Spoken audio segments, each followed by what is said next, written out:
જય મહાદેવ, રાધે રાધે, જય શ્રી કૃષ્ણ મિત્રો. આપ સર્વ મિત્રોનું સ્વાગત છે મારા યુટ્યુબ ચેનલ ઉપર, જેના માધ્યમથી જ્યોતિષ હોય, વાસ્તુશાસ્ત્ર હોય કે પછી અન્ય જીવન ઉપયોગી જે આપણા જીવનને લગતા વિષયો છે, વિષયોને લઈને હું તમને અલગ અલગ પ્રકારના વિડીયો આપવાનો પ્રયત્ન કરું છું. મિત્રો, આજનો જે મારો વિષય છે આવો જ છે કંઈક. આજનો જે મારો વિષય છે પિતૃદોષને લઈને છે કે ઘણી વખત એવું બનતું હોય કે આપણા પેટની અંદર દુખતું હોય ને આપણે માથું કૂટતા હોઈએ, આવી સમસ્યાઓ થતી હોય છે આપણા જીવનની અંદર.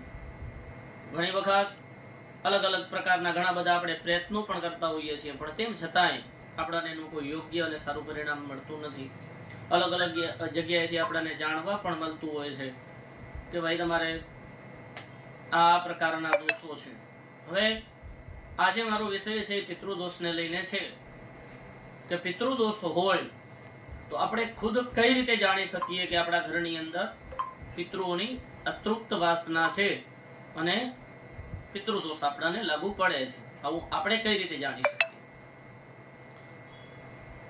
તો જ્યારે આપણા પરિવારની અંદર, આપણા ઘરની અંદર કોઈ પણ એવું અકાળે મરણ થયું હોય ત્યારે પિતૃદોષ ઉદ્ભવતો હોય છે, અથવા તો કોઈ પણ મૃતક વ્યક્તિની પાછળ એની જે શાસ્ત્રીય પદ્ધતિથી જે વિધિઓ તેની ક્રિયાઓ કરવાનું કીધું છે એ કરવામાં ના આવી હોય ત્યારે પણ પિતૃદોષ ઉદ્ભવતો હોય છે. પણ આપણે એ કઈ રીતે જાણી શકીએ? તો એવા સંકેતો તો આપણને મળતા જ હોય છે મિત્રો.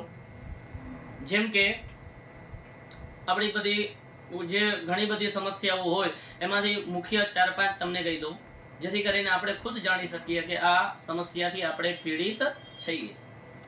જેમ કે આપણો વ્યવસાય સારો હોય, આપણા ઘરની અંદર પૈસાની આવક પણ સારી થતી હોય, પણ જ્યારે સરવાળો કરીએ ત્યારે હંમેશા શૂન્ય આવતી હોય કે બચત નામની કોઈ ચીજ હોતી હોય નહીં. આપણા ઘરની અંદર અકારણ બીમારી પણ આવતી હોય, જેમ કે એકને દવાખાનેથી લઈ આવીને એને દવા લઈને, સારવાર લઈને એને એકદમ ઠીક કર્યું હોય તો બીજું કોઈને કોઈ પ્રકારે દવાખાનું આવી જતું હોય, બીમારીમાં જકડાઈ જતા હોઈએ, અથવા તો શરીરની અંદર અલગ અલગ જગ્યાઓની અંદર દુખાવા થતા હોય, પીડાઓ થતી હોય, પણ દવાખાને જઈએ તો એની અંદર રિપોર્ટની અંદર કાંઈ આવતું હોતું નથી. અકારણ ઘરની અંદર ઝઘડા, કંકાસ, બધા સમજુ વ્યક્તિઓ ભેગા મળ્યા હોય, એક પરિવારની અંદર, એક ઘરની અંદર રહેતા હોય, પણ તેમ છતાંય 5 માણસો ભેગા બેઠા હોય, અચાનક જ એવી કોઈ વાત આવી જાય કે એ વાતાવરણ ઉગ્ર બની જાય, સાથે શાંતિપૂર્વક બેઠા હોય પણ એ ઝઘડીને ત્યાંથી અલગ પડવાનો વારો આવે. આ પણ એક પિતૃદોષની નિશાની છે. ત્યારબાદ રાત્રિ કાળે જ્યારે સૂતા હોઈએ તો નિદ્રામાંથી અચાનક ઝબકી જવું, આપણા ઘરની અંદર આપણા સિવાય પણ કોઈક બારે છે આવું મનની અંદર લગાતાર ભય રહેવું, અથવા તો કોઈ વ્યક્તિ ઘરની અંદર ચહલ પહલ કરે છે કે કોઈ આવે છે, આવા ભાસ થવા, આ પણ પિતૃદોષની નિશાની છે. તદુપરાંત કોઈ પણ આપણા ઘરની અંદર તુલસીનો છોડ વાવવામાં આવ્યો હોય તો એ તુલસીનો છોડ છે આપણે એની પૂરેપૂરી તકેદારી રાખતા હોઈએ, પૂરેપૂરી ધ્યાન એની રાખતા હોઈએ, પૂરી પવિત્રતા પૂર્વક એની અંદર આપણે જળ સિંચન કરતા હોઈએ, પણ તેમ છતાં મિત્રો એ તુલસીનો જે છોડ હોય અચાનક વન જતો હોય છે, એ બળી જતો હોય છે.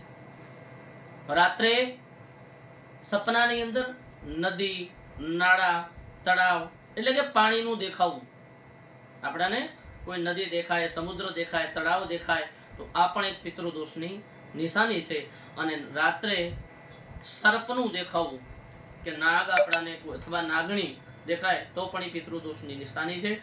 આ જો બધા જે મેં તમને કીધા અલગ અલગ 4-5 મુદ્દાઓ, આમાંથી કોઈ પણ 1-2 પણ આપણી સાથે બનતું હોય તો માની લેવાનું છે કે પિતૃદોષ છે. તો પિતૃદોષમાંથી મુક્તિ મેળવવા માટેના યોગ્ય અને સારા ઉપાયો કરવા જોઈએ. મિત્રો, વિડીયો જો પસંદ પડે તો લાઈક કરજો, શેર કરજો, મારા ચેનલને સબસ્ક્રાઈબ કરજો, જેથી કરીને આવા સુંદર મજાના અવનવા વિષયો સાથે તમારી સામે હાજર થઈ અને આ વિષયો વિશે હું જાણકારી આપતો રહું. જય મહાદેવ, રાધે રાધે, જય શ્રી કૃષ્ણ.